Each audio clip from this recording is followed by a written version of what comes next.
Selamat datang di channel Darah Biru Raja-Raja, sebuah channel yang membahas sejarah dan silsilah raja-raja di dunia. Pada video kali ini kita akan membahas tentang Bendoro Raden Mas Hamijoyo Saroso atau Kanjeng Gusti Pangeran Adipati Aryo Mangkunegoro ke-7 dari Keraton Mangkunegaran, Solo. Video ini adalah video ke-10 dari seri video Kadipaten Projo Mangkunegaran. Raja ke-8 Keraton Mangkunegaran Solo adalah Bendoro Raden Mas Hamijoyo Saroso, putra dari Kanjeng Pangeran Adipati Aryo Mangkunegoro ke-7. Bendoro Raden Mas Hamijoyo Saroso lahir di Surakarta pada tanggal 7 April 1925, meninggal 2 Agustus 1987. Bendoro Raden Mas Hamijoyo Saroso naik tahta pada tanggal 19 Juli 1944. Tahta berakhir pada tanggal 2 Agustus 1987.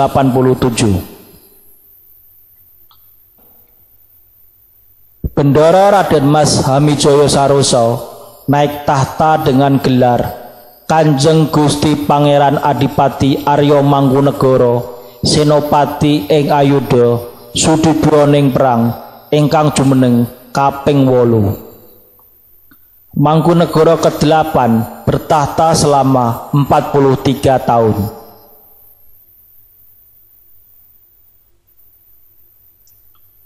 Nama-nama Mangkunegoro ke-7 adalah: pertama, Bendoro Raden Mas Hamijoyo Saroso. Kedua, Kanjeng Gusti Pangeran Haryo Hamijoyo Saroso. Ketiga, Kanjeng Gusti Pangeran Adipati Aryo Prabu Prangwedono ke-8. 4. Kanjeng Gusti Pangeran Adipati Aryo Mangkunegoro Senopati ing Ayudha Sudibyoning Perang ingkang jumeneng kaping 8. 5. Kanjeng Gusti Pangeran Adipati Aryo Mangkunegoro ke-8. 6. Mangkunegoro ke-8. 7. Mangkunegoro 8 Ko. Nama asli dari Mangkunegoro ke-8 adalah Bendoro Raden Mas Hamijoyo Saroso, putra Mangkunegoro ke-7 dengan selir yang bernama Bendoro Raden Ayu Retno Ningrum. Ia adalah anak laki-laki pertama dari Mangkunegaran ke-7.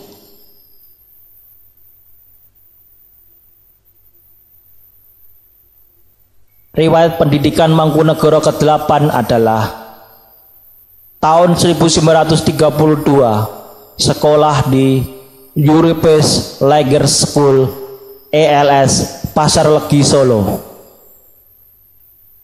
1936 sekolah di Murot Gebleid Lager Underwijs atau Mulo.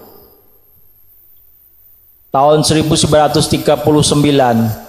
sekolah di Algemene Middelbare School atau AMS di Jakarta. Tahun 1942 mendapat pendidikan di Corps Opleiding Reserve Officer atau Coro berpangkat sersan. Selain itu, Bendoro Raden Mas Hamijoyo Saroso mendapatkan pendidikan langsung dari ayahnya. Pendidikan ini menitik beratkan kepada filosofi Raja Jawa sebagai pegangan hidup ke depannya jika Hamijoyo Saroso menjadi raja. Pendidikan dari ayahnya ini adalah: pertama, bersifat astagina. Sifat astagina termuat dalam karya sastra yang berjudul Serat Dharma Wasito.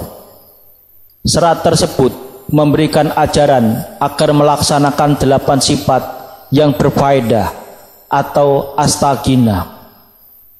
Kedelapan faedah yang baik itu adalah: pertama, golek pangautan, artinya berusaha membudayakan diri sendiri. Kedua, rigen atau gigih dalam memperjuangkan apa yang diinginkan. Ketiga, gemi atau hemat, artinya memanfaatkan sesuatu yang dimiliki agar berkecukupan. 4. Nastiti, artinya cermat dalam melakukan pemeriksaan atau pengamatan. 5. Weruh ing petung atau mengetahui hitungan atau ilmu hitung. 6. Taberi totonyo atau gemar bertanya untuk menambah pengetahuan. 7. Nyegah kayun atau mencegah keinginan yang tidak mempunyai arti atau pemborosan. 8. Namen ing sedio atau dalam bercita-cita dengan bersungguh-sungguh.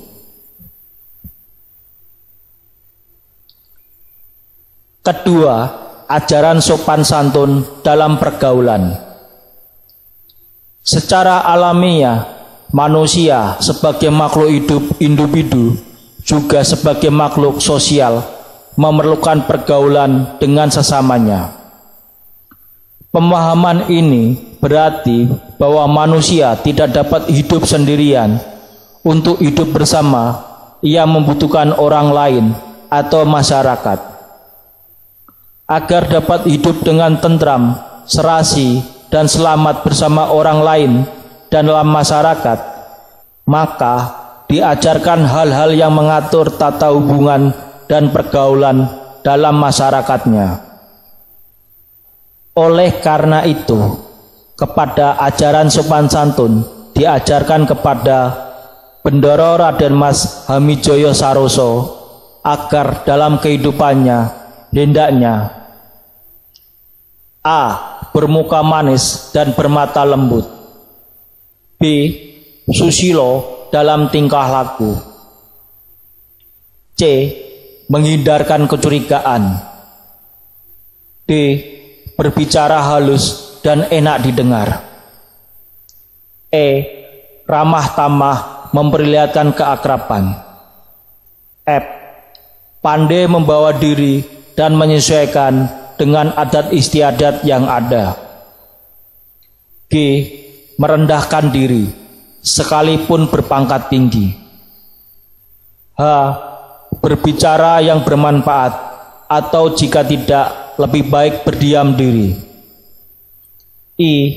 Sederhana dan wajar. J. Tingkah lakunya tidak dibuat-buat. Ketiga, ajaran rajin bekerja dan tahan uji. Kesejahteraan lahir dan batin dapat diperoleh tidak hanya melalui kegiatan spiritual, melainkan juga dapat diperoleh karena terpenuhinya kebutuhan material. Kebutuhan material hanya dapat dicapai apabila yang bersangkutan rajin bekerja untuk mencari nafkah. Selain itu, yang bersangkutan juga harus tahan uji menghadapi berbagai godaan. Siapa saja yang ingin mencapai kesejahteraan harus mau bekerja keras, membuang kemalasan, dan tabah menghadapi hambatan. Ajaran rajin bekerja dan tahan uji terdapat melalui serat Noyo Koworo yang diciptakan Sri Mangkunegoro keempat sejak ia menjabat Pepatih Dalem. motivasi perlunya semangat bekerja.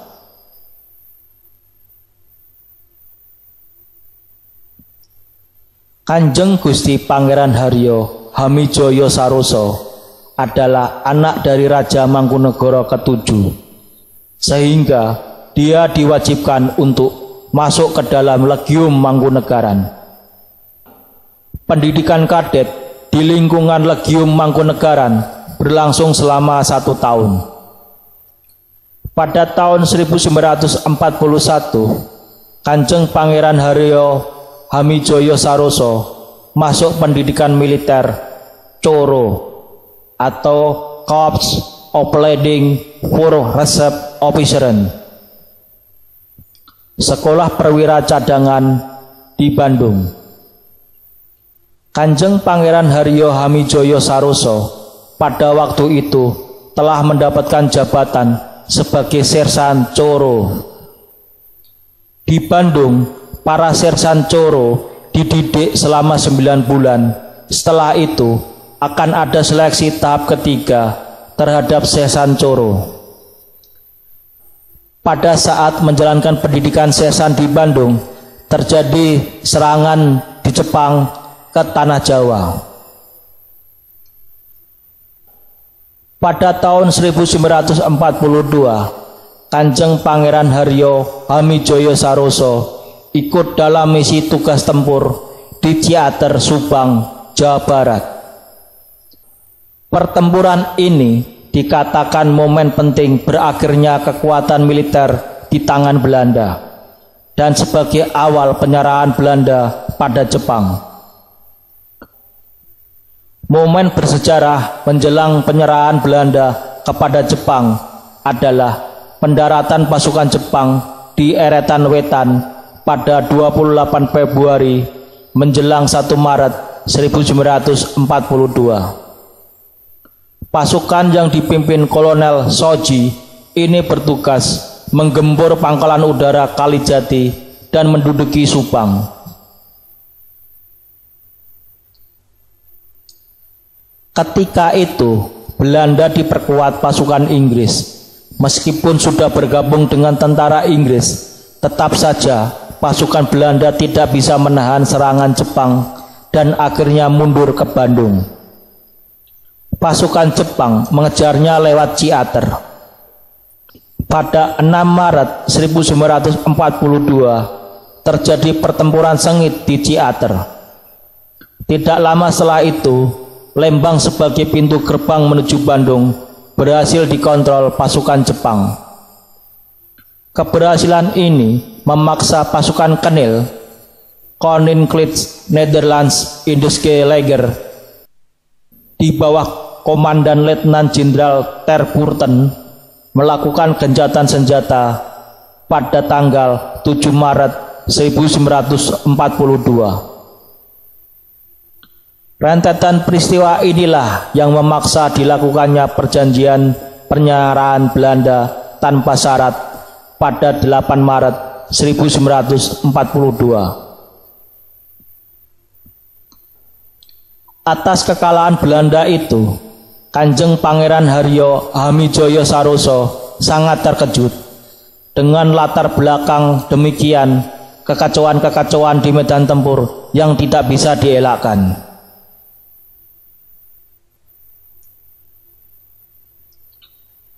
Setelah Jepang berkuasa setahun 1942 sampai 1945, benih-benih kesatuan militer yang dibangun Belanda dibubarkan semua oleh Jepang. Di Surakarta, riwayat Legium Mangkunegaran pun berakhir. Kedudukan Keraton Kasunanan dan Puro Mangkunegaran semakin merosot. Inflasi ekonomi sangat tinggi dan segala urusan di Kasunanan dan Mangkunegaran berada di bawah pengawasan pemerintahan militer Jepang. Penguasa lokal dipaksa Jepang untuk menekan masyarakat, mengeksploitasi sumber daya alam dan manusia dalam rangka memenuhi kebutuhan perang Jepang.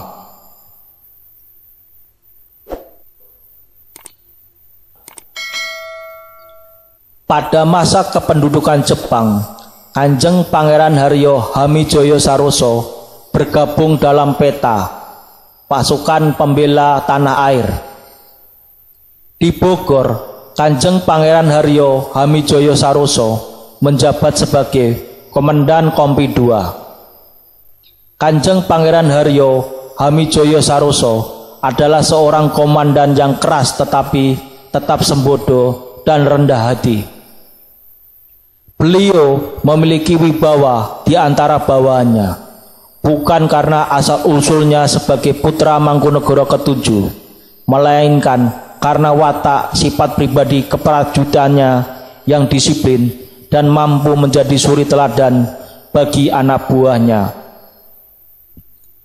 Setelah lebih kurang 1 tahun menjabat sebagai Komandan Kompi, ia ditarik kembali oleh keluarganya untuk menggantikan ayahnya, Gusti Mangkunegoro ke-7 yang meninggal dunia.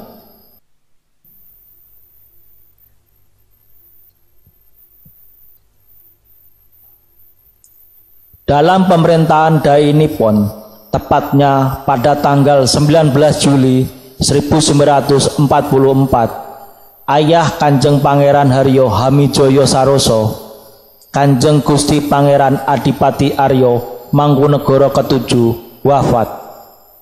Dan pada hari itu pula Kanjeng Pangeran Haryo Hamijoyo Saroso diangkat oleh Saiko Shikikan atau pemerintahan Dai Nippon menggantikan ayahnya yang bergelar Mangkunegoro Ko. Pada masa pendudukan Jepang, Surakarta dikukuhkan sebagai daerah istimewa dengan sebutan Kochi, yang artinya daerah istimewa. Alasan Jepang menjadikan Surakarta sebagai daerah istimewa, Jepang ingin daerah Kochi bersedia bekerja sama dengan Jepang dalam memenangkan Perang Timur Raya. Kanjeng Pangeran Haryo Hamijoyo Saroso dinobatkan sebagai Kanjeng Gusti Pangeran Adipati Aryo Mangkunegoro ke-8 menggantikan ayahandanya, karena Kanjeng Hamijoyo Saroso adalah anak laki-laki pertama dan mempunyai berbagai pengalaman pendidikan yang mumpuni untuk menjadi seorang raja. Pada masa penjajahan Jepang ini, gelar Mangkunegoro ditambahi Ko di belakang namanya. Maka nama Mangkunegoro menjadi Mangkunegoro 8 Ko.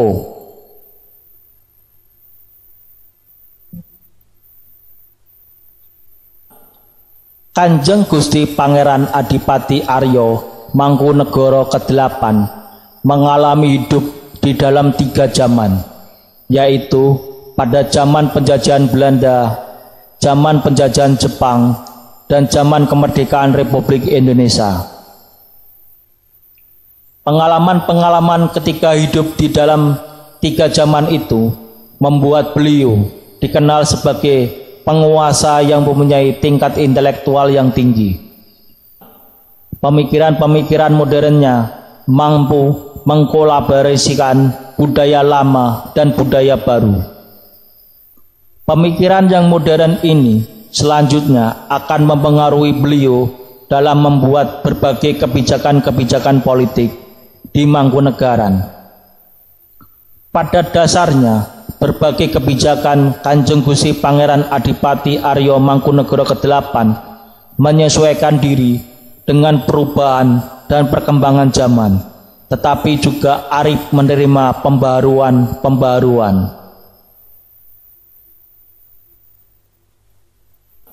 Mangkunegaran yang tidak mempunyai kekuatan militer karena pasukan Legium Mangkunegaran telah dibubarkan, kemudian diakui oleh Jepang sebagai Mangkunegaran Kochi dengan adipati yang sedang bertata sebagai Mangkunegoro Ko. Pengaruh Jepang di Surakarta cukuplah kuat. Jepang membatasi hegemoni kekuasaan feodalisme di Surakarta. Berbagai kebijakan yang keluar dari dalam keraton akan mendapatkan pengawasan dari pemerintahan Jepang. Kehidupan politik rakyat diatur oleh pemerintahan Jepang. Keadaan Mangkunegara Kochi dan rakyatnya pada umumnya boleh dikatakan aman, walaupun di saat kependudukan Jepang, kehidupan keraton Mangkunegaran dalam kondisi pahit dan getir. Dalam kondisi itu, Kanjeng Gusti Mangkunegara ke-8 tetap memegang otonomi dan selalu mencari jalan untuk meringankan beban rakyat dengan melindungi dari kekejaman tentara Jepang. Dalam masa Jepang, Mangkunegaran menerima tambahan mengurusi bidang pendidikan, sekolah rakyat, sekolah menengah pertama, dan sekolah menengah atas. Pada masa Jepang, Puro Mangkunegaran mengalami perubahan-perubahan baru sebagai berikut. Pertama, tentang kesukaran. Mula-mula hal kesukaran itu terasa amat hebatnya disebabkan adanya perubahan zaman atau peralihan kekuasaan. Pada zaman Jepang, banyak perusahaan-perusahaan baik swasta maupun negeri ditutup. Hal ini menyebabkan peredaran uang sangat seret. Akan tetapi, setelah pemerintah mulai memberi pinjaman, pabrik-pabrik dibuka kembali. Perusahaan tempat mata pencarian rakyat Mangkunegaran dan jalan perhubungan lalu lintas hidup berjalan seperti biasa. Kesukaran-kesukaran mulai berkurang, namun demikian masyarakat masih dalam pengawasan Jepang dalam melakukan aktivitasnya. Kedua, pengangguran. Masalah pengangguran memang sangat terasa oleh masyarakat, lebih-lebih bekas pensiunan dan bekas prajurit Mangkunegaran. Pemerintah Mangkunegaran Kochi lalu memberikan pertolongan untuk mereka yang sangat susah hidupnya.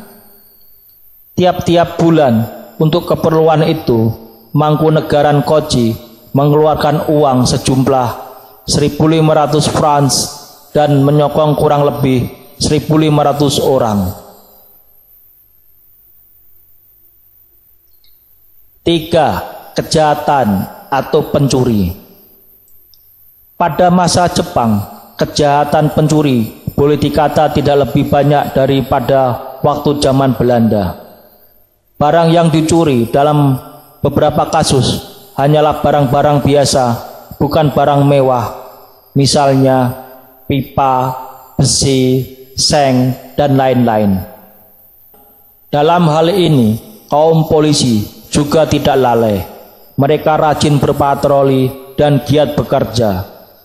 Kemiliteran di masa Jepang dididik disiplin dan tahu akan kewajibannya sebagai kesatuan keamanan.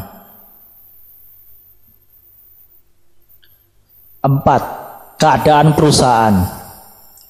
Beberapa perusahaan yang perlu diuraikan di sini ialah pabrik gula Mangkunegaran, Kochi. Sebab inilah salah satu sumber keuangan Mangkunegaran. Pada masa Jepang telah dibuka kembali, tetapi sebelum dibuka penuh dengan riwayat kesukaran. Beruntung pabrik gula Mangkunegaran mendapat pertolongan Paduka Tuan Hanada, pengawas yang tertinggi dari seluruh pabrik gula yang ada di tanah Jawa. Mangkunegaran Kochi berterima kasih atas pimpinan Paduka Tuan Kolonel Makajama, yang mana beliau menyatakan keinginannya yang hendak mengindonesiakan perusahaan-perusahaan Mangkunegaran Kochi. Sebelum dibuka kembali, pabrik-pabrik tersebut mengalami kerusakan yang cukup parah.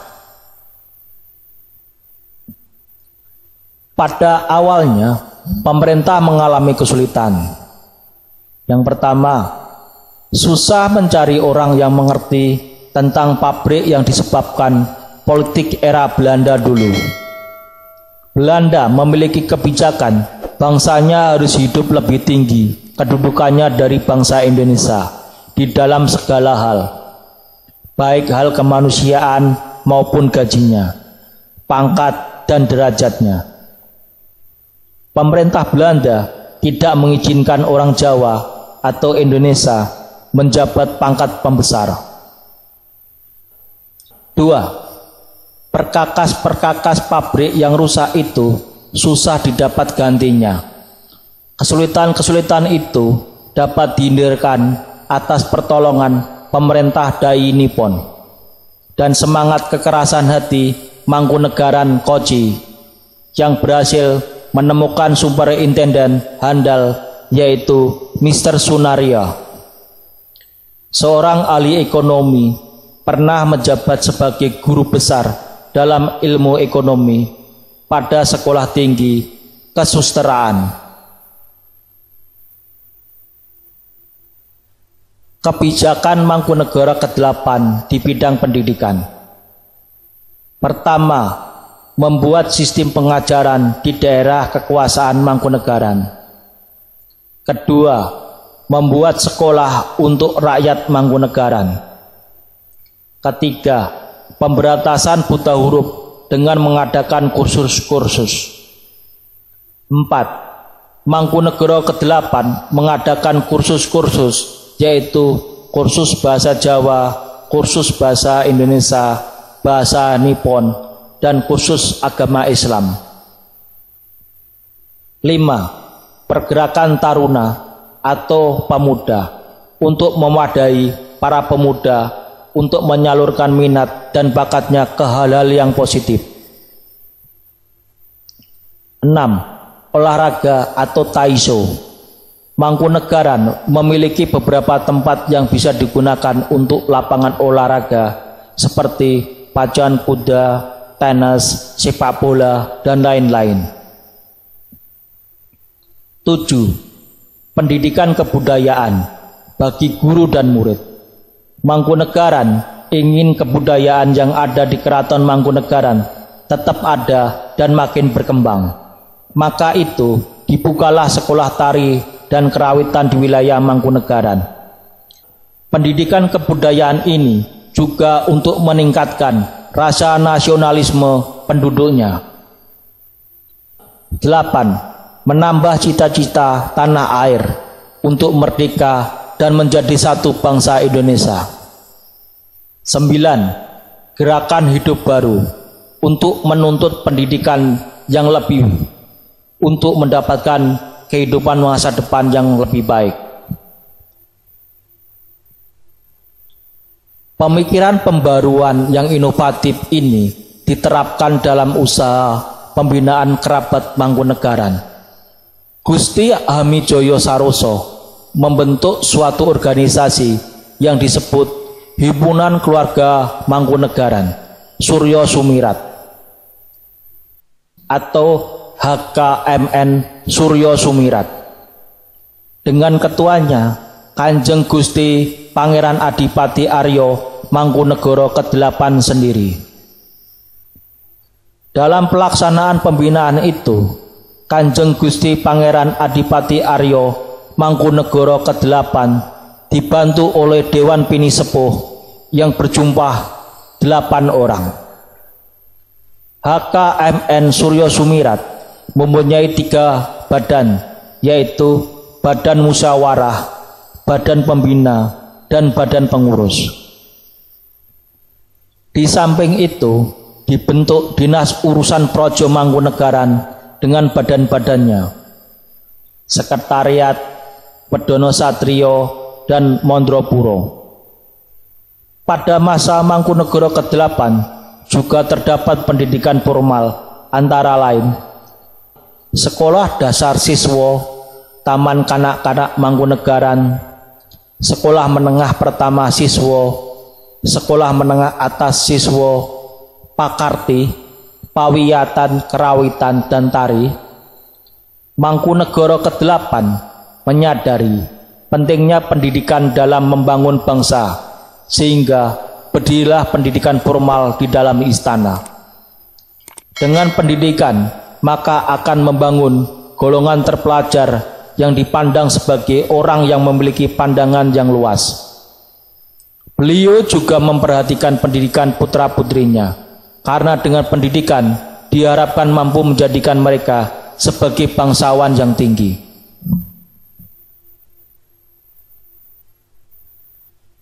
Mangkunegara ke-8 dalam masa pemerintahannya juga membuka kembali usaha bisnis yang selama ini menunjang perekonomian istana.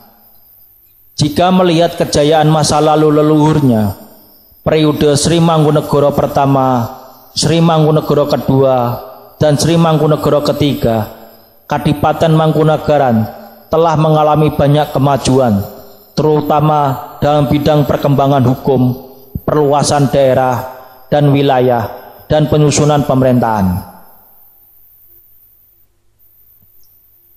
Pada era Sri Mangkunegara keempat ada usaha penyempurnaan, karena pada masa itu terdapat usaha pengembangan sarana ekonomi dalam usaha membawa Praja Mangkunegaran makin kokoh.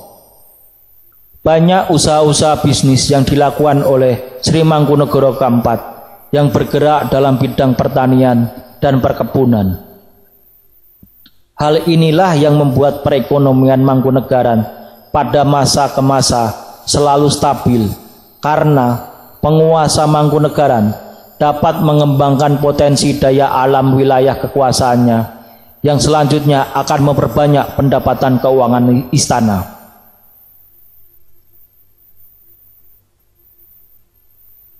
Dalam pemerintahan Mangkunegara ke-8, usaha bisnis yang dilakukan antara lain: yang pertama, PT Retno Putri, pengelola Mangkunegaran Palace Hotel, pengembangan pariwisata. 2. PT Astrini, perusahaan penyalur gula pasir. Ketiga, proyek gamelan, membuat dan menjual gamelan. 4. Industri batik tulis tradisional.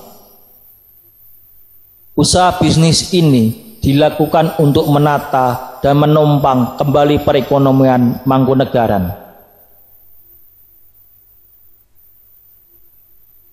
Dedikasi Gusti Hamijoyo Saroso kepada bangsa dan negara tidak perlu diragukan lagi.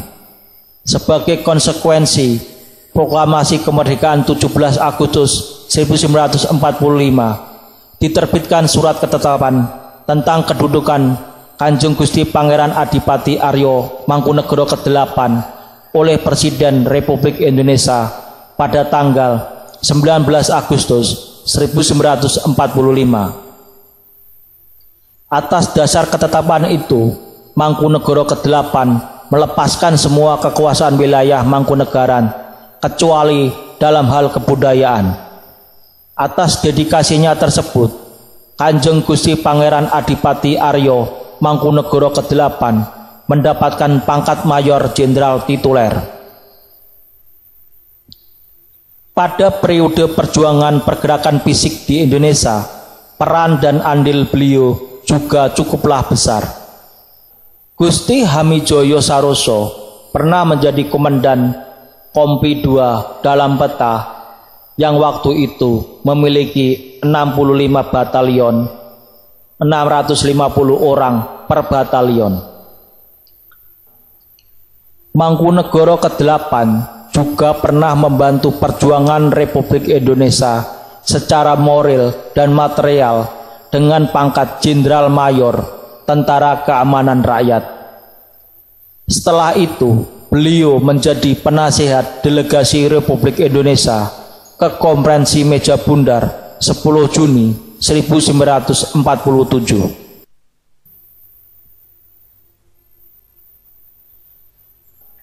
Pasca kemerdekaan, terjadi berbagai krisis legitimasi di Surakarta yang juga berimbas kepada Puro Mangkunegaran.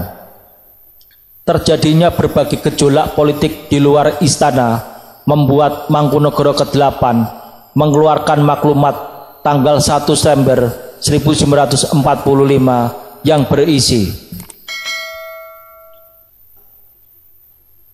Pertama, bahwa Kerajaan Mangkunegaran satu daerah istimewa daripada negara Republik Indonesia.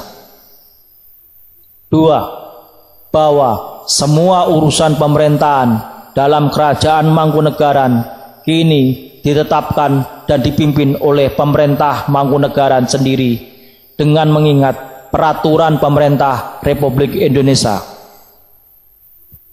Tiga, bahwa perhubungan pemerintah Kerajaan Mangkunegaran dengan pemerintah Republik Indonesia bersifat langsung. Maklumat yang dikeluarkan oleh Mangkunegoro ke-8 tersebut memang menunjukkan keinginan yang kuat dari pihak istana untuk mempertahankan kedudukan Projo Mangkunegaran sebagai daerah istimewa.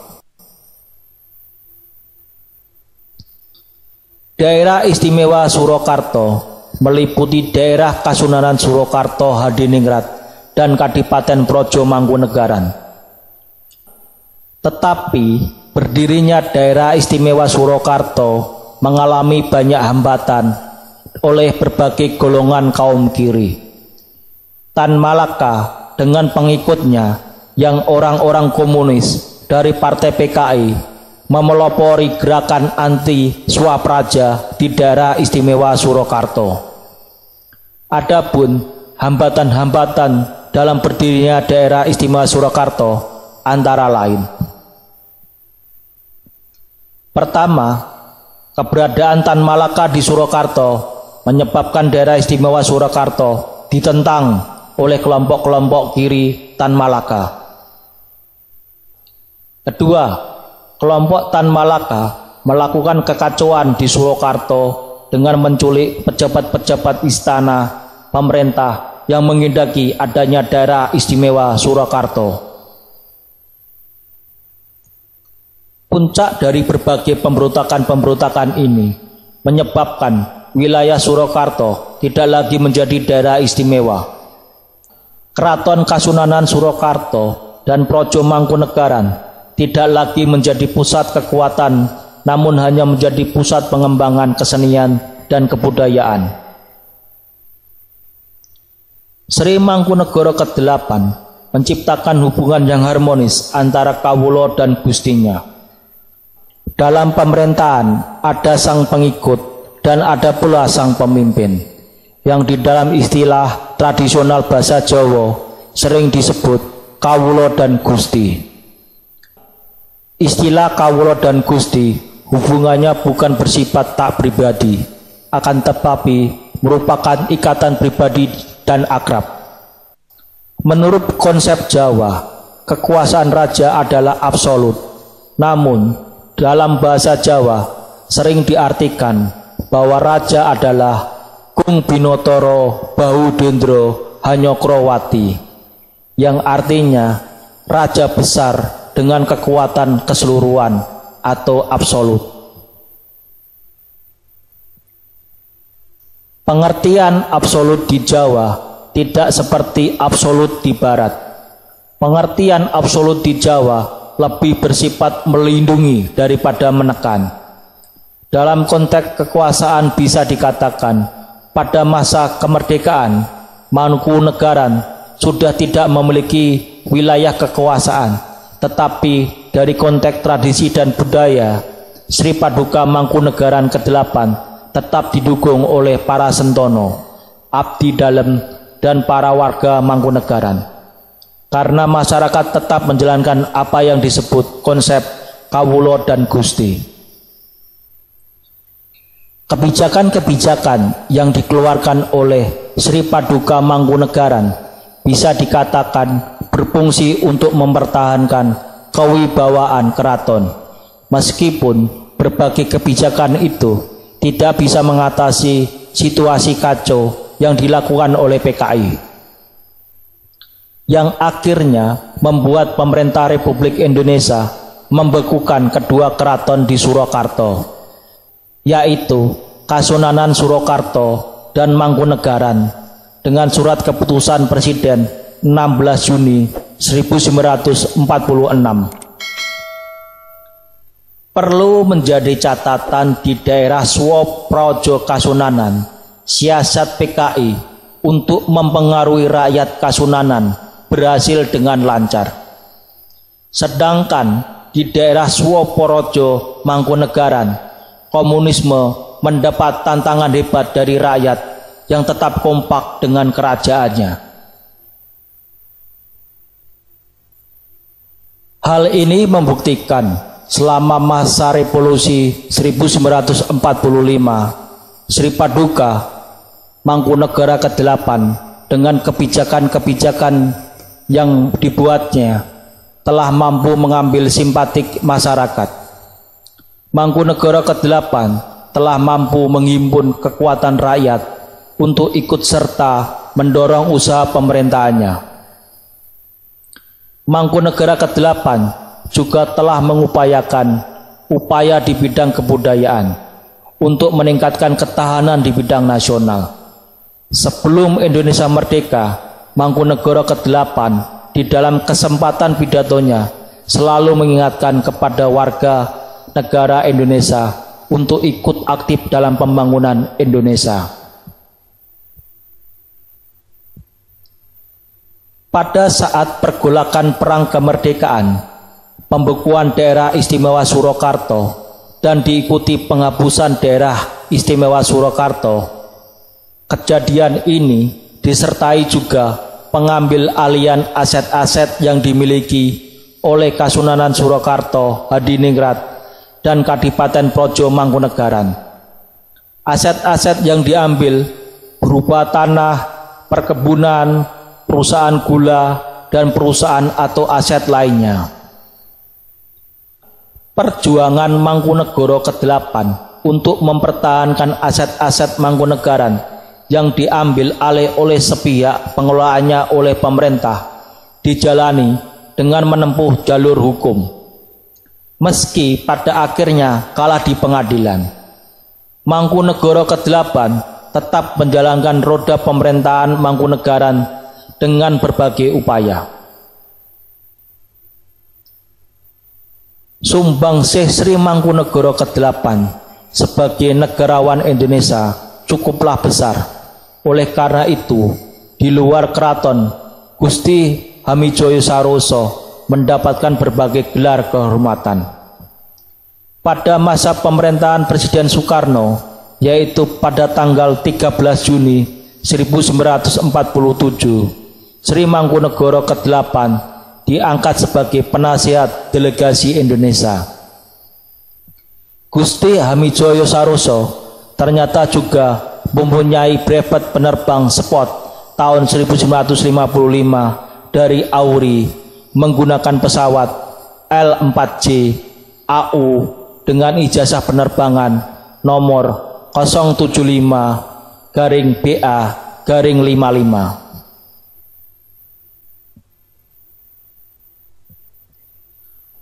Pada zaman Orde Baru, selain pernah menduduki kursi MPR, beliau dikenal selaku juru kampanye Golkar.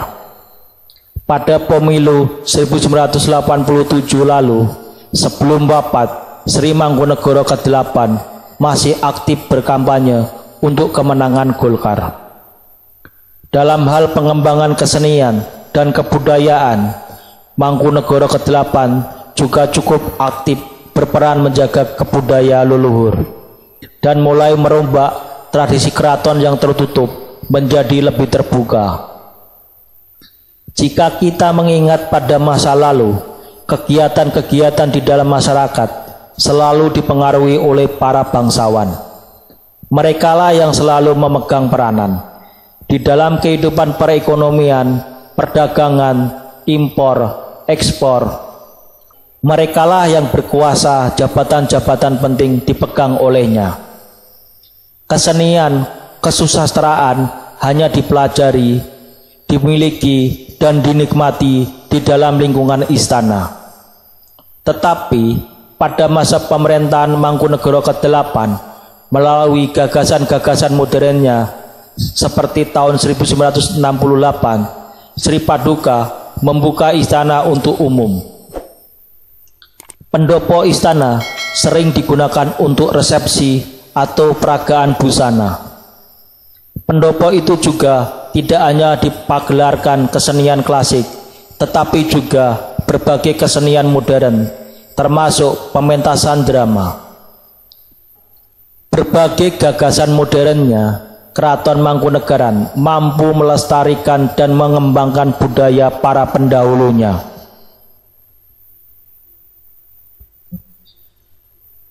Mangkunegara ke-8 dalam kancah kesenian sangat berjasa dalam menggali dan menghidupkan kembali tari bedoyo Anglir Mendung sebagai tarian ciptaan Mangkunegara pertama yang sempat menghilang. Selain itu, Mangkunegara ke-8 juga menciptakan sebuah tarian kerakyatan yang dikenal dengan tarian Gambong Retno Kusumo. Dalam menjalankan roda pemerintahan, Mangkunegara ke-8 selalu melihat potensi kerabat Mangkunegaran. Itu beliau wujudkan dengan mendirikan Himpunan Kerabat Ageng Mangkunegaran Suryo Sumirat, mendirikan Mangkunegaran Palace Hotel, mendirikan Koperasi Keluarga Mangkunegaran, dan membentuk tim kepala dinas urusan Istana Mangkunegaran dengan tugas kirab pusaka dan jamasan pusaka dalam serta ziarah di kuburan leluhur Mangkunegaran. Ketertarikan Mangkunegara ke-8 di bidang seni ditunjukkan dengan adanya perusahaan pembuat gamelan sekaligus menjualnya. Beliau juga memerintahkan menerjemahkan buku-buku di Reksa Pustaka dari bahasa Jawa ke bahasa Latin.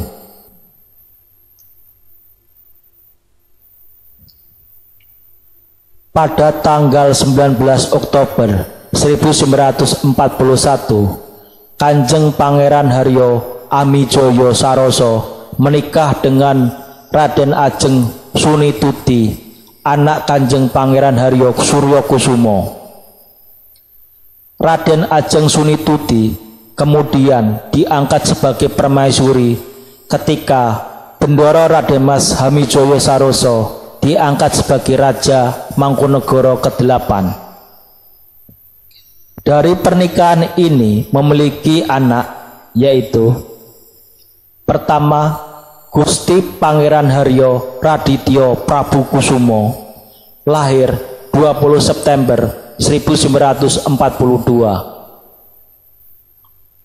Kedua, Gusti Raden Ajeng Retno Satuti, lahir 24 September 1944. 3. Gusti Raden Ajeng Rosati, lahir 1946. 4. Gusti Pangeran Haryo Jiwo Kusumo, lahir 18 Agustus 1951. Kelak menjadi Kanjeng Gusti Pangeran Adipati Aryo Mangkunegara ke-9. 5. Gusti Raden Mas Saktio Hamijoyo Saroso, lahir 1 November 1959. 6. Gusti Raden Mas Hirwasto Hamijoyo Saroso, lahir 10 Mei 1961.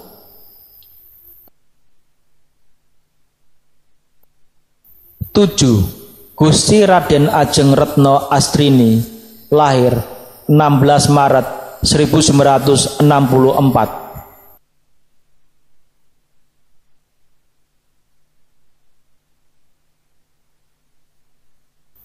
Pada tahun 1958, Gusti Mangkunegara ke-8 mempunyai seorang garwa ampil bernama Bendoro Raden Ayu Sotyowati.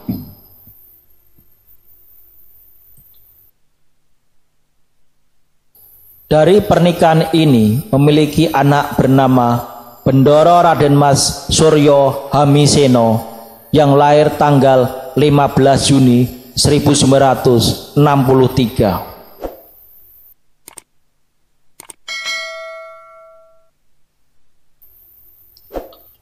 Mangkunegara ke-8 wafat pada tanggal 2 Agustus 1987 pada umur 62 tahun dan dimakamkan di Astana Girilayu, Kabupaten Karanganyar.